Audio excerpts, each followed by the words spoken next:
elects into banning 2 junglers, right? If they maybe want to take away the Wukong and the Vi on red side, maybe you keep the Yuumi ban and you leave the Azir open. Yeah, that's the question, because we've seen them ban Azir consistently. Yeah. I feel like if they ban Azir here, it's going to be Vi for JDG. If they ban the Vi, I don't think it'll be Azir first pick, but Yagao having that threat will There be a it bit is. They have gone for it. Something to note as well is that JDG aren't banning the Draven anymore, not concerned. I didn't think it'd be the Azir first pick. Looks like it might be me. I also just love how Coach Home was smiling, like, hey, we knew this was coming, like these were the junglers we were popping off on, but Yagao has confidence. Top Esports so incredibly fast. Trundle and Zeri right away. The question for me this time is still that jungle pick for Kanavi. It feels like the most important thing, that he not only has agency, but can't be on something one-dimensional like the Pantheon coming through. We saw him hovering things like the Xin Zhao before. Maybe that's an answer. But as TS, I wonder this time around, if you get to second rotation, if you do actually just pinch the jungle pool. Yeah, I mean, they could, but even then, if you pick Xin Zhao, that's such a rough matchup into the jungle early. Right now, JDG have these massive scaling powerhouses. Yagao on Azir, I think, alongside Ari, one of his best champs by far, has been consistently banned against him. So Top Esports know they have opted into having a strong jungle matchup by securing that Trundle, but they need to make sure they get another good early game, especially with this little locked-in man. You do not want to face this lineup in the late game that JDG has. But now I just wonder what TS elect to go in the mid lane. We saw things at the Celia Open. This is something we've hit on a few times throughout this series. Oh, callback. This is, kind of a pseudo answer, right? Like, in the 1v1, it could be rough, but you have a lot of heavy trading windows where you can find kill pressure, you can link up with jungle, or you can opt into a scaling option. TS do. We get to game 5. We've seen the knife fight kind of slow down as the series progresses, and we're following that trend still. Yeah, I mean, ultimately, the game has been going to those fights in the later stage of the game. Sure, last game, the early advantage gave an edge to the side of Top Esports, but the reason JDG couldn't come back was because their top jungle just didn't hold up in the later stages. Now, the teams are opting into picks, especially with the pressure from game 5 that will give them dividends in those team fights. And it's those comforts, right? We talked about 369 on the cannon when you guys mentioned team fighting, the late game, the shielding, right? 369 getting denied another tool that would benefit them greatly. Now, we also have Wayward's now, which has been pretty pog so far in the series, but GP gone, we're just targeting top. Yeah, interesting, we don't see any support bans here. The Renata is still open and available. True. Wouldn't surprise me to see that one targeted in this situation. It still leaves those engage options, right? Alistair isn't something really seen, but it's good into Sivir. The Amumu, the Leona, the Nautilus. Nautilus probably not the best in Sivir either, but it wouldn't surprise me to see the Renata ban here. Otherwise, I think Top Esports just take on 4. I feel like that's why JDG haven't been banning out supports, right? They're like, oh, there's so many options they could pick. I still agree. I feel like the Renata maybe something to worry about, but JDG at least now do have range to play against something like Renata, right? Having the Azir, they can put out that DPS from a range and then make it hard for members like Zeri or Renata or whoever to be able to walk up and find those angles. Well, maybe that's the thing with banning away the Ornn, then it limits those engage options. And if you are taking a Renata in the sport, great at disengaging, not the best at starting fights. And it looks like Top Esports going to go for Sejuani, so something that obviously with the Trundle could be very powerful in that 2v2 on the top side with the passive stacking quickly, but also a bit of an engage threat, right? That long-range ultimate that can connect onto critical targets. Now, do you see what 369 is going to go for in the top side? I feel like the Aatrox looks like the obvious answer to me. Obviously, we've seen things like Mord or whatever come out before, like from other teams, from other regions, but this to me feels like a lot more of a 369 pick. The thing I'm most curious about is still just that jungle option, because we've talked about it. We've seen things like the Belvets, the Morganas, the niche picks able to come out. Right now, though, JDG don't have a great way of starting fights. They might have the zone control and the range to be able to play off of, but even things like an Aatrox, it's like, you struggle so much against champions like Victor and Trundle in my mind. Like, sure, you'll do good against like a Sejuani or if Zeri comes a little bit too close, but how do you get 369 involved in fights? I feel like you need early momentum in this game because if you fall behind with JDG, as you said, hard to get in. And one of the picks that's been so good at that early momentum is the Belvet. Having 4 dashes so early in the game makes it so difficult to deal with this pick, and Kanavi is looking to try and find an advantage in the early game. In a game 5, no one's playing this anymore, but Kanavi says, watch me. I mean, this is just a statement piece from the jungle of JDG. Dagda was saying on the desk, right? Game 5, this is where coaches, where teams, you got to be a little bit risky. You got to take these fights and see if you can come out ahead. And Top Esports now as well. A big pivot, right? Bringing out things like the Victor, bringing out the Nautilus into the Sivir, like you said, which could be really rough. And when I look at these two compositions, one thing I think when I see JDGs is like, again, I don't really know how you start fights. You have range to be able to play off of. You have some zone control. Like maybe with individual lane leads, your Bel'Veth can be able to play. But one thing I like about Top Esports is it's dynamic. You have the ability to peel. You have zone control. You have the ability to engage. It feels a lot more flexible to me than the side of JDG. Yeah, I feel like JDG, you need to be there first, on the objective or defending a tower, in position, so that when any team go into you, you have all these tools to disengage, all this AoE DPS. Whereas for Top Esports, I feel like they want to be setting the pace early again, which is kind of what we've seen in the series. Against our expectations, we thought JDG would be setting the pace. It has been Top Esports. And look at the last game, right? Game number 4 that led us here. The early game for JDG, they weren't able to do so. For Top Esports, they have been the early game winners so far. And even though we joked a lot around what the early game has meant in this grand final, still in a game 5, it feels like we know the direction. It feels like we've got the perfect picks to complement. Yeah, you have Victor versus Zir, but a Bel'Veth from Kanavi. The power of the 80 carries being set up for the late game. And 369 trying to slam down the man who's sitting in his place to show that he's the better top laner and to show that he was right to go to JDG. It's a game 5. It's written in the stars. And Top Esports versus JDG couldn't end any other way. For our first seed at Worlds, for our second championship, for either of these teams to break the tie, to break the competition, one will stand tall. And with our incredible stage running through into game 5, we welcome all old and new viewers to experience this alongside us, with our new teams holding the legacy in the LPL. And that's the big thing, right? Being able to win another LPL title. Neither of these teams have been able to pick up a championship since 2020. Top Esports got incredibly close in spring of this year, bringing RNG to 5 games. And honestly, I'd say players on both sides of the rift at times counted out, right? TN for his year last year in FPX, now coming in this year, picking up an MVP of the split, honestly performing great in the season. Yagao on the opposite side, a player who's always been looked at as more of a role player, not able to find that impact, coming in, having an amazing split, and honestly defaulting back to one of his signature picks, a first pick of Zero on blue side, to try to guarantee his team a championship. I feel like the thing that's wild for me is that JDG, compared to the other lineups we've seen in our playoffs, if you think of the top 6 we still have competing for world spots, JDG are the only team to not have an international tournament winner. When we look at the likes of Top Esports, LNG, V5, RNG, EDG, they all have at least one, sometimes multiple, who have won MSIs, Worlds. No one on JDG has, and they want to represent as a first seed if they can win this game and maybe claim that for themselves. It's so funny to me because you look at JDG's members and you're like, well, Kanavi's been one of the best junglers for years now in the LPL. 369's been one of the best top laners who once looked up to the Shy, who is now standing over the Shy's grave, it seems. We have so many good members on JDG, and this is the way to prove it to the world once again, if they could finally return to the World Championship in a new spot of the first seed. Now, for Top Esports, we talk on the other side. There is so much experience there. Outside of Wayward with his rookie year as well, with Mark, who's only been to Worlds once. But for Top Esports being pushed to the brink here, or at least taking us to a game number 5, all hopes barred. Now, Lyric, I want to start with you. Walk me through a little bit about these compositions again, because we did say that Top Esports were well-rounded. All those were your words. Yeah, and I feel like Top Esports even have more options in the early game, especially having something like a Trundle.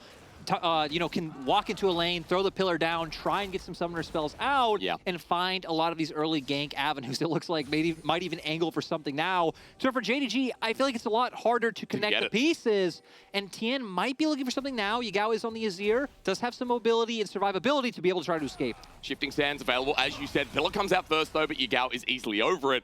And this has been so funny watching this. Game 2, Game 4.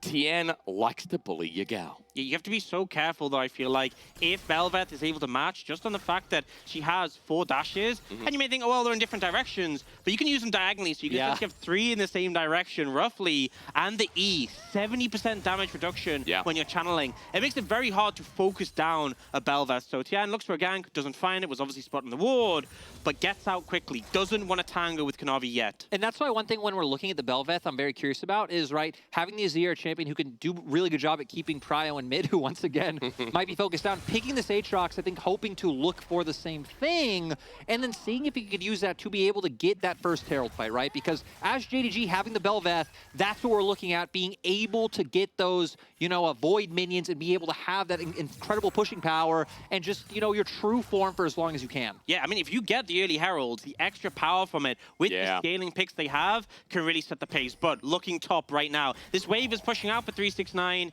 He's going to end up overextended. We do see Kanavi heading over, and 369 just has to try and mitigate the pressure until then. But maybe get the flash out first. 369 hovering to the side, the pillar great, but no follow-up in the damage. And as you said, Kanavi moving up as TN walks back towards River. He will be on top of this Trundle, and now with 369 following up as well, the 2v2, a double knockup coming through from the above and below. Those Void Surges you talked about, Orcs, paying dividends. First blood for King Kanavi. I love seeing JDG go for the aggressive counter gank. 369 with the flash to make sure they guarantee the kill, and they even get it onto the Belveth. And I feel like as well, with the Trundle Sejuani, the lockdown is great. Single target damage, solid. But the second it gets into that skirmish, it's so hard to finish off the likes of a Belveth with that E or Aatrox as well with all that healing. They end up overcommitting, and you know, I feel like this play was so unnecessary. They went so aggressively forwards for it, and then Tien starts walking towards the river instead of taking the safe route. The knockup connects on a 2, resets the dash for the Belveth as well, and they get all that cleanup. And I mean, you said, right, you pretty much have 3 dashes in the same direction. We saw it right there. But Top Esports, I love how we come out of the replay. And we said coming out from draft, right? You see Azir, you see Victor, it's like, okay, the series has progressively slowed down. Tien didn't get the memo. Tien really wants to keep finding these advantages. And we said it coming in, right? I feel like Tien has had such a stellar series so far. Amazing split, and he wants to keep that momentum going. I feel like Tien, one of the most underrated junglers, considering people signed him off in previous years due to his injury. We look at Tien on Top Esports and yet again trying to bring the aggression. But we need to tell the story of Kanavi because he was the one who picked up first blood. Now, Orcs, you were talking about the early game here with the Belveth. Kanavi's almost level 6, and with this kind of top priority, I guess that Herald becomes even easier. Yeah, I mean, the fact you already have 369 looking strong, trading heavily with Wayward, the fact you have the Azir who's so good at getting priority in the mid lane and bot lane. Remember, it's very hard for Mark to engage onto Hope because of the spell shield. Missing can help to push the wave in. If they get a big considered move to the Herald, a Herald with a Belveth can be so much damning than just a regular Herald. I could really set the pace of this game, push JDG forwards,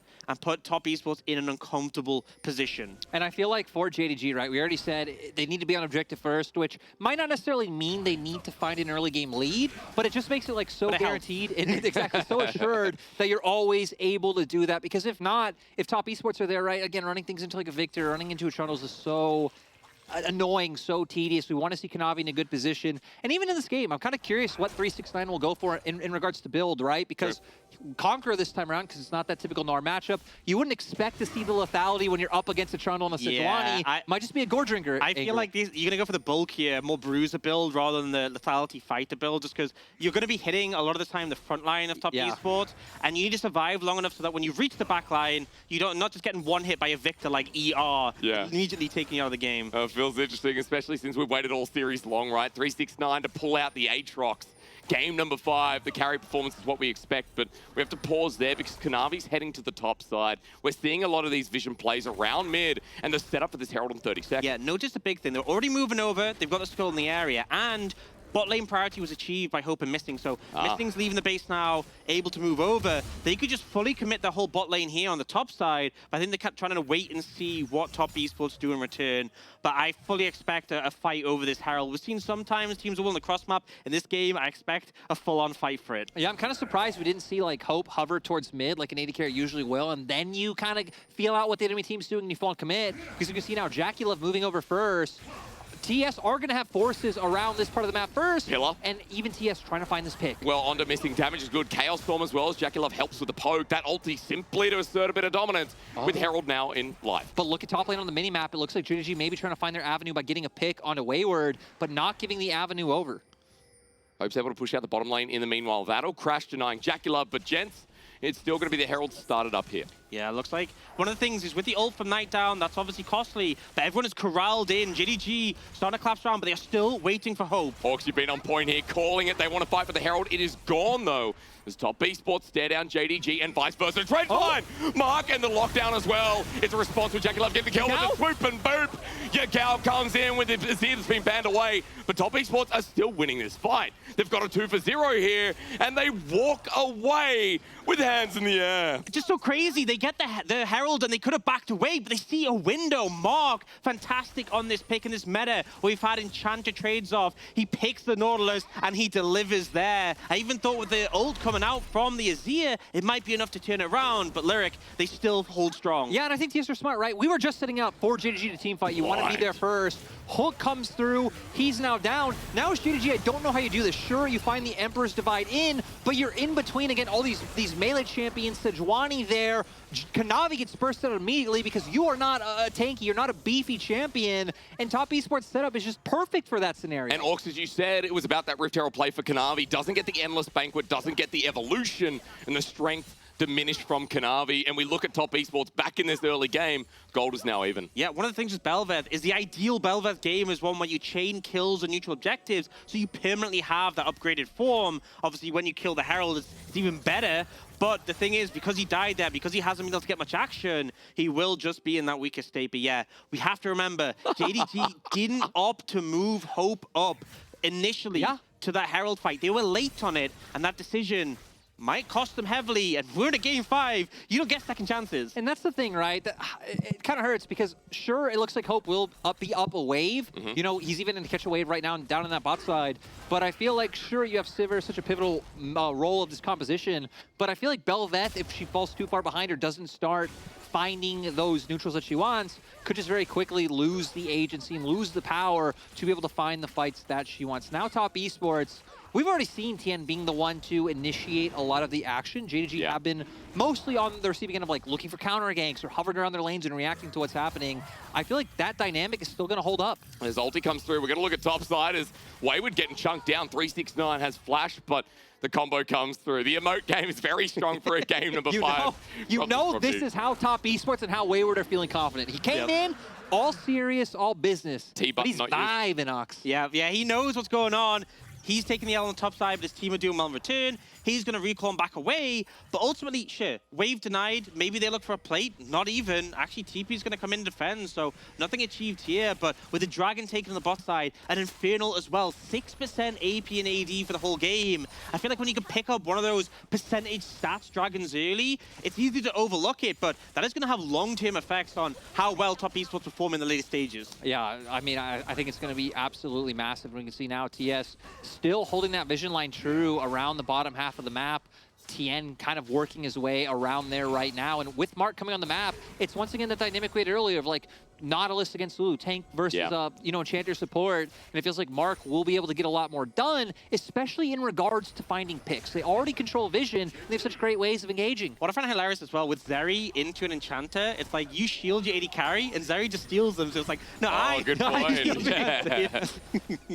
It's such a good dynamic. We don't talk about it enough, but look, for Jacula, we'll be keeping eyes on because he's close to his first item, and for Top Esports, close to punching above the gold lead. Herald finally used for Tien to break down a couple mid. Great choice as well. I mean, you're going up against Azir and Sivir. So the longer this game goes without breaking mid-turret, like, my God, man, how would Top Esports break it? They wouldn't. They need those Heralds to come out around mid and also giving a nice bit of gold to members like Knight. Yeah, but it just puts further emphasis on the second Herald, because often we see the first Herald chip down that mid tower. The second Herald is the one that can finish it off. True. And I think if they get that tier 1 mid, it can really allow them to push the pace of this game forwards and make all that difference. And as we've seen, the gold continues to get shared with people like Jackie Love, right? Got some in the bottom side as well.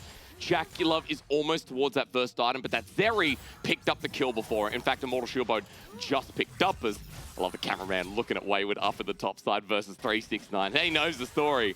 Nothing much happening apart from battling of heads right now from the two. I love just how 369 hits like everything onto him, and then Wayward just like hits him with the E auto, and the trade's about even. Yeah, this is a Blade Ruin King. Bel'Veth, by the way, very scary. And it's going to hurt quite a lot. Jumping in again with a Void Surge. Kanavi now looking for a reposition. Remember, still has that endless banquet if he can get a reset. But look at the minimap, right? Nautilus here, Lulu's not. Just the freedom of movement that Mark has could be the difference maker if a skirmish breaks out on top side. Yep. I like what JDG do. They realize, hey, Sari's in bot lane all by herself. We don't want to look for these plays. Back off, regroup.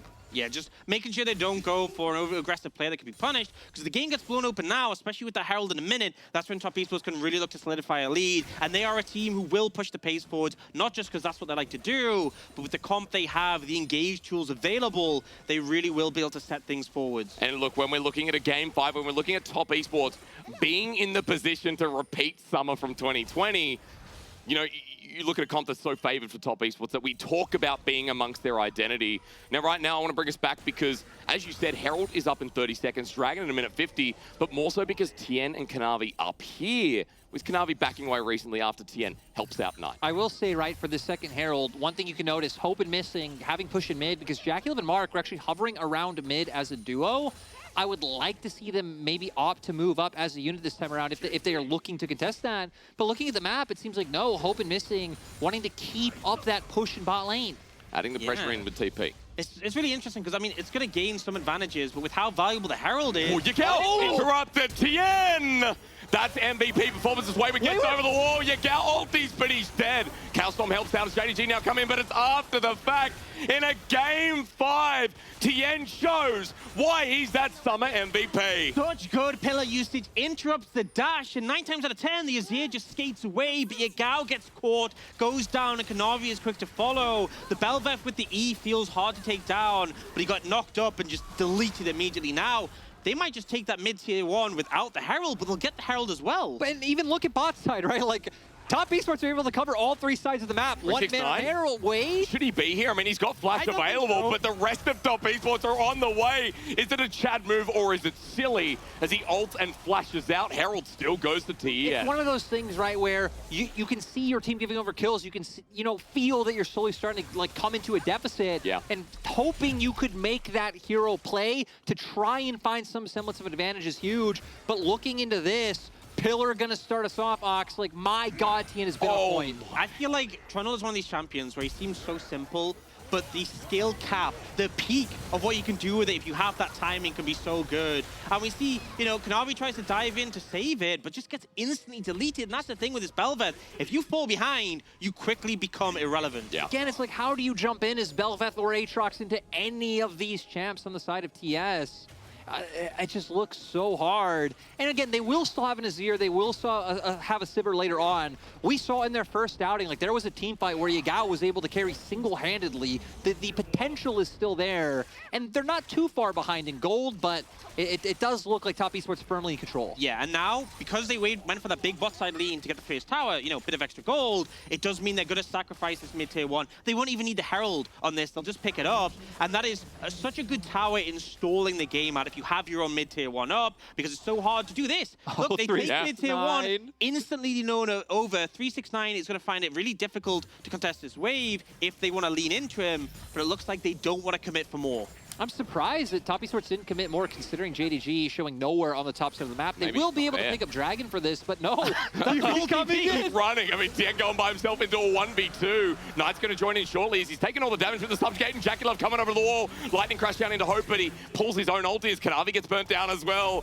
Top Esports get close to finding a pick off, but luckily JDG survived with the objective. And we said, right, Top Esports needed to find a way to crack red side in this series. They've shown that they've liked red side before, and it seems like they've finally done it. Yeah, but I will say, they could have gone for the top side lead. They didn't. They could have tried to contest a Dragon, and they did, but they didn't find anything. Dragon secured for JDG. They get out.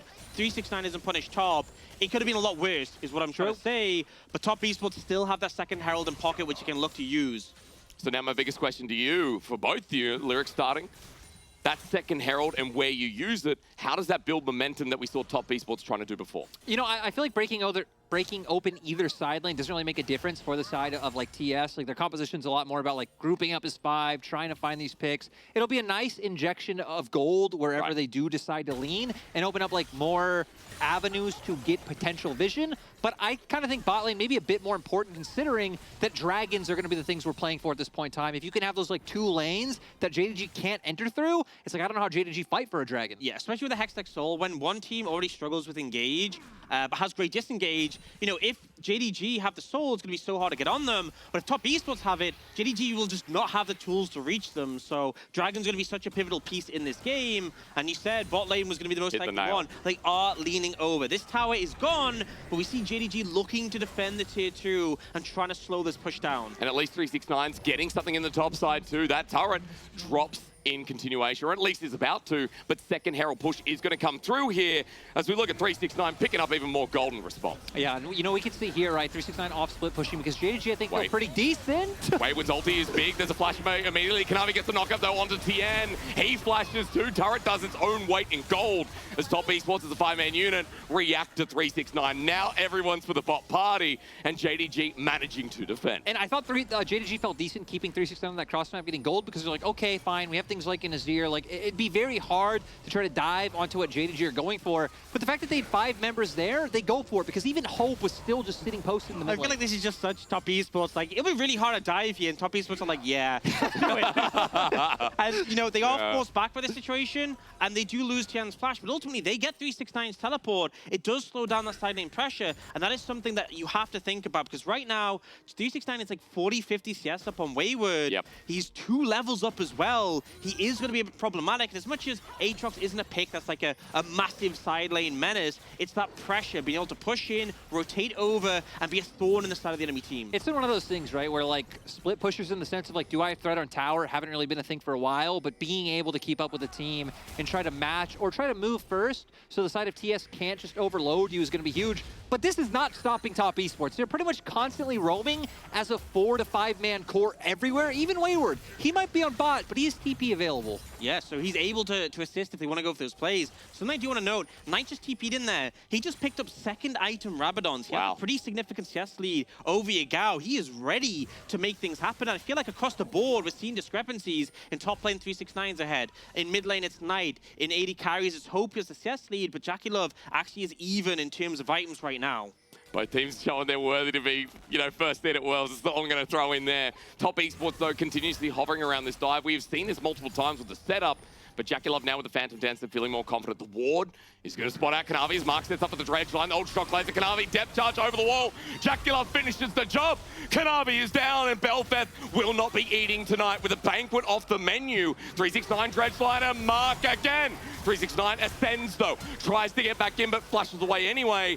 And top esports are feeling game 5. And you got to be so careful there, because if top esports got another couple of kills, they would have gone straight to that Baron. Yeah. They get the tower, they get the kill, they get what they wanted, but JDG do manage to back away, licking their wounds. And especially now, right, where we're coming up with Dragon on the board in 40 seconds, since JDG opted into trying to answer on the top side, TS can now head straight down to Dragon and not have to deal with that vision. As we see here, Mark, once again, playing from Fog of War, lands the hook. Belveth, like, he is going the more tank bruiser-esque route, still very squishy. Yeah, Belveth is one of these champions where she can feel like she's immortal if she's ahead, if she's using it E well. But there, he popped it when he was on like 100 HP. It's not doing anything for you when you're that low. If you get engaged on, locked down, can't use your abilities, you will just get caught out. And now, top esports back on the map, pushing in, Hextech Dragon in 3, and they are looking to try and get control of the area. And like I said, JDG, I mean, they could have had control bot side, but they tried to match that top side. Wayward again, flashed away. Man, I tell you what, Wayward's coming into his own form in game 5 as well on this Sejuani. Now with top esports having control of the area, JDG just might have to back away.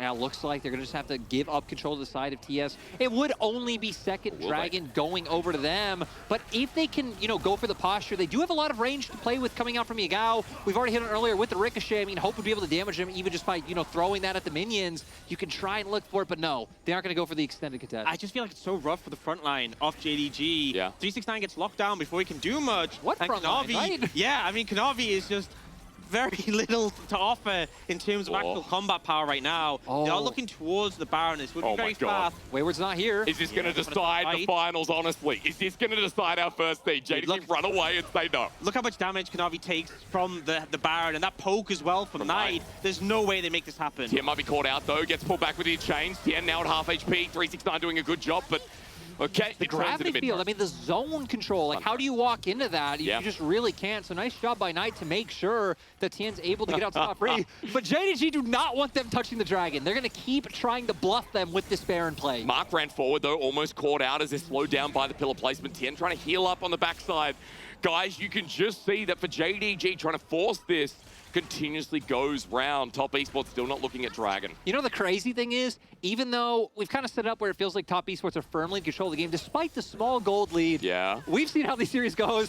I still feel very tense. Like, any small pick can turn into some crazy advantage for JDG. It's anyone's game, honestly. It could easily go either way. But Top Esports, they will pick up the Dragon, and I feel like that's something they can do to solidify their chances. We saw the impact of the Hextech Soul in that game too. Even though JDG had Elder, Top Esports won with the Soul. And you got to think about the stats as well. Attack speed and ability haste, pretty fantastic for everyone on Top Esports. Obviously, some are valued more than others. Hope. Oh, caught out, has flash. He should be safe. Mark still has the ulti as well, but yeah, Spell Shield, a lot of tools to get on out.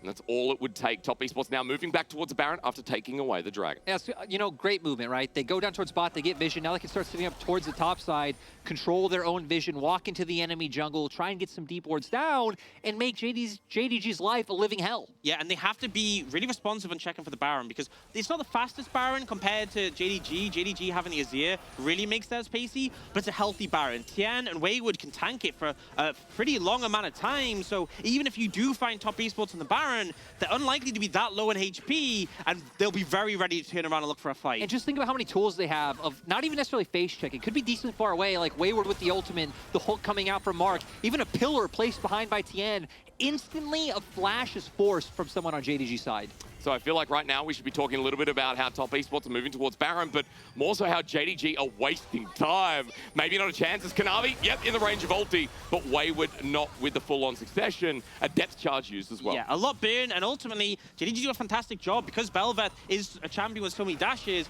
able to move away before the CC connects from the Nautilus, and now Top Esports have lost two of their major tools, so we'll probably see the game slow down a bit as we look towards those cooldowns becoming available once again. Yeah, and we could see, right, Top Esports have like a firm understanding of their win condition, like staying grouped up. I mean, their side lanes, as long as they're in neutral positions, like they're totally fine, and just constantly posture to contest vision. You could throw out Jackie Loves W to get some of this poke down, and JDG trying to use this window to find and engage. Well, it's on the Mark. Actually, Kanavi's the one that starts it off, finds a nice pick here. The support almost dropping down. JDG move into position, but there's still no kill. Yeah, so scary there for Mark, having to be in the flash. And you see the 7 Flow keep trying to find any little advantage in these situations. Do you see 369 posturing here? This might be enough. They know Mark had to reset. He's the one with the wards. 369, though, going to be launched on as Baron is going down pretty quickly for JDG. This is what it's going to get thrown down to. Top Esports moving to River. Mark is now rejoined in, but he's far away. Kanavi's taking a lot of damage as Wayward's ulti. He's instant spell shielded. Beautiful stuff from Hope. Yeah, Hope ran forwards to spell shield it, to tank it for his team. It wasn't just he spell shielded off the cuff. Great call. And now JDG are trying to fight back and regain posture. And I mean, it looks like Top Esports, they know, hey, we can just turn towards mid. We can cut off their path, push in this wave, and get more chip damage down onto this inner turret. Hope showing on top wave. Nothing JDG can really do here. Yes, this should be the tower gone. We'll see if JDG can try and make something happen off the back of this. Do have TP available for 369, but I think with Hope not being there, no way they can contest. And once again, we get the move back. Something to note, look at the mini-map. That bot wave is massive. Yeah. They know someone has to answer it, and this gives them the window to move in this Baron area. Yeah, it doesn't look like it looks like they're not going to make anything happen off it, but now it's 2 minutes until that next dragon. And it's crazy. We haven't really seen any kills in the past few minutes. We haven't really obviously seen many objectives apart from that mid-tier 2, but they are constantly trying to find any window to set up for this. I mean, we've seen, right, in the past few minutes, despite not having kills, Wayward's thrown out his ultimate, you know, 3-4 times. Off cooldown. Constantly prodding to be able to try and find those opportunities. I like that TS went for those resets because we've had people on the map for quite a while. And I feel like now the big thing is AD carries. Both AD carries sitting on 3 items is actually huge. Hope, once again, kind of being the one of the only hopes for the side of JDG, in my opinion. Like, Igao's keeping up, but at the same time, I feel like it's still the problem of that front line on TES. Yeah. Just feels so much more like ahead or competent compared to their counterparts. Look at the items on top esports. The fact we have a Randwinds and a Frostfire on Tien, and a Frostfire and a Frozen Heart on Wayward. Like, yes, you have the LDR, but I feel like Hope needs 4 items before he can really cut through them. And top esports, they feel confident on this. They're leaning towards this Baron. And they want JDG to come. They want to bring them over towards them. I love it, too. And just on that Frozen Heart, right, so many attack speed champions on the side of JDG can get a ton of value coming out, and they're trying to find the pick. They're going to walk in, though. Remember, Hope is heading forward. We saw it before with the Spell Shield. Coming out with the shield from Missing first of all. Ultra Shock Laser is great. 369 is taking a flanking angle, but Top Esports have spotted him out.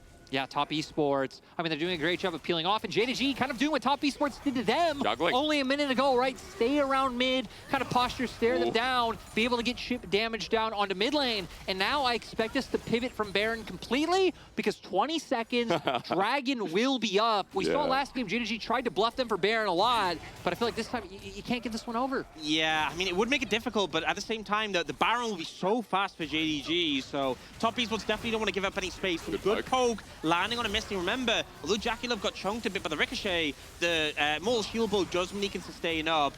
Top Esports are leaning towards that bot side. They want to get control of the area, and I think they want to try and have JackieLove solo, but they see JDG move towards the Baron, and they know they can't commit the resources. Once again, we get this dance. Well, this time, though, 369 will not be spotted out in the brush, waiting. The flank can be huge. Kanavis get hit hard and flashes. Mark with the dredge line. 369 finally comes in. JackieLove's lightning crash down does hit one target. No cooldown as he gets over the wall, and they turn. Wayward's ulti against JackieLove, no! In a game 5, flushed against the wall. Still chasing up, though, even without the ulti. 369 should die as Baron stops. Oh, he might be able to TP out. In time. Only just. Away, and look at where the other members of JDG are. They've actually completely bamboozled them. They're on Dragon. 7-dimensional chess happening yet again. Kanavi on the back of the pit wants to get the smite. Wayward jumping on in. Tien running forward. It's not stolen. JDG gets his endless banquet. Comes on in. It's Kanavi's time to shine. His kick in the jungle. And the Gal gets JackieLove. JDG are winning the fight in game 5. They have outmaneuvered Top Esports. Kanavi's ulti's ended, though. Look at Knight. Still alive. Knight trying to be the golden left hand, but Missing comes in clutch, and I cannot fathom. I don't know how JDG did it. They literally just pulled TS around the map. They completely hoodwinked them. They get the Dragon. They get the fight. They get the Baron. They get everything from this one. And when Knight was there to try and step up to clean up, the franchise player for Top Esports, he gets shut down by Missing. I watched Aladdin last night, and I feel like JDG have got the magic lamp at this point. Yeah, and we see here, right, he finally gets the endless banquet. First time in the game, Yagao on top of JackieLove. Hope untouched. Instantly gets pulled down. Knight does his best on the back line, Ox, but it's not enough. Dude, this polymorph from Missing. Look how low Missing's health is, by the way. And he goes, look, I have to do this. Huge. And Hope was so low as well. That could have been a 1v3 performance from Knight to save the game, but Missing says no. Bottom 3 support in 2021, by the way. Missing has been at the bottom for a long time. His first grand finals, and that was clutch. Could be the decider here for JDG to get first seed at Worlds, for them to get their second domestic championship. The world now watching as they have the Baron, they have the lead, and they have 2K to spruik about. And I thought we'd gotten to a point where we saw the deficiencies in how JDG's comp plays against TS. They were really struggling to find ways to get on top of any members of Top Esports, right? 369 tries to go in, instantly gets pushed away. JDG, I mean, Kanavi can't even go close without getting bursted out. The fact that they found a way to pull it back to now be up in gold blows my mind. And the thing is, Top Esports, they obviously got some damage on a 369, but JackieLove could have saved his flash. Yeah. They could have not chased 369, and they would have had an advantage, but they saw blood. They saw a chance to close out this game, and they bit into nothing. And now JDG with that Baron starting to apply pressure, starting to pick up gold and extend that lead. And Dag just said it on the desk, right, that we've seen some of the veteran members of Top Esports be the one to, over-index into plays, step too far forward, be the ones making mistakes. And that's still true here as 369 now. Speaking of. No flash, no TP. He has more, though, and they're both magic damage. Going to be ulti, and you're right. Knight, as he comes in, though, actually has to apply it. First, Permafrost in, but look at Belveth in the top lane. Kanavi brought out his pick in game number 5. He's taken turrets at 369. Pretty hard to kill. Takes a while. They get him, but it is still gold to JDG in response. I mean, look at the right of your screen. 2 towers for that kill, and it's the right call for top esports. If you don't take that kill, the extra minute 15 of Baron will keep putting pressure on your base, but they still take a heavy blow. Right? I mean, it's the right choice for TS, but it was also the right choice for JDG. It's one of those deaths where it's like, cool, look at the objective spawning. Like, nothing going to come up before 369 is back up on the map, so you kind of just gave that death over to make sure you can find more gold elsewhere, because right after that fight, JDG were about 1K up, now extending it up to a 3,000 gold lead. And what I want to point out is Hope has just picked up an Infinity Edge and a stopwatch to boot. Right, we often talk about 3 items for this area. When you get the IE, it's a big spike. But 4 items Sivir, you're finally going to start really threatening Wayward and Tien with that damage. You know, we've seen every fight today be on a knife's edge. Yeah. Look across the board, 5 stopwatches, 3 on the side of JDG, Kanavi, Gao, and Hope, 2 on the side of TS, 4 Tien and Knight. I feel like we were saying earlier on, these extended fights, this next one's going to be even more extended. I guess Summer Grand Finals could be decided by the next one, right? We're looking at the 3rd Dragon, but we're looking at JDG holding that position of power. When the doorbell rings, you answer it. And for Jing Dong, this is their moment in the sun. A 2nd championship for a 2017 organization, creating legacy in the LPL. It comes down to this with a minute to go. I feel like especially looking at these scaling mid laners and going for these teamfight options, historically, Knight has always gotten the best of Yagao, but this split has been his time to tell his story. And now with Knight 4-1 and 3 up, Yagao on this Azir, it's going to be both their time to show their stuff. Yeah, and we can see the setup is coming from top esports, but we see the sideways are in favor of JDG. They've done their homework, they've pushed the waves. Top esports are like, screw it, we just need to be there first on the objective. And now 369's here, they're looking for the setup on the play. Great pillar though from Tien. JDG ignoring them completely though, and they're just running up mid. Yeah, they're just going to go, they're going to push and force them in. On a ward. Remember, Wayward though doesn't have ulti. Hope running forward on a ward, and Ricochet deadly in a close choke as Chaos Storm comes out, and Yagao just buys time. JDG don't even want to take the fight. JDG just playing so smart right now. Again, we were criticizing their mid and late game decisions, but in this game, they're immaculate. I remember they have the Azir tower to throw down if they try and aggress on them, so JDG will play around that. Pillar's really good though. Watch for Jackie Love. He lightning crash. There you go, Pillar! Jackie Love, what are you doing? Top esports have given kills to Hope and TES. This is not the summer we remember. After 4 splits of waiting, after all this time, Jing Dong have not only returned to the grand finals, but they have returned for revenge against top esports, against what was our top team. JDG break the tie, break the mold, lock in 1st seed, and return to the throne. So huge for the members of JDG. This split, they have beaten top esports every time they've gone against each other. This game, it looked so hard. They weren't finding fights. Kanavi wasn't finding an impact. One fight, one mistake from TS, JDG completely take over. And I think the thing you can say for JDG more than any team is that this wasn't a one-man band. This wasn't a one-man performance to carry them to the title. This was 5 members who worked so well together. Oh, yeah. And when it came to the finals, they had what they needed to push it over the edge. The decision-making, as you guys said, at Game 5, JDG with a revamped roster, our 2022 Summer Champions. This is the start of their legacy. Hell, it is a renewal with Kanavi leading the jungle and JDG picking up their 2nd LPL title.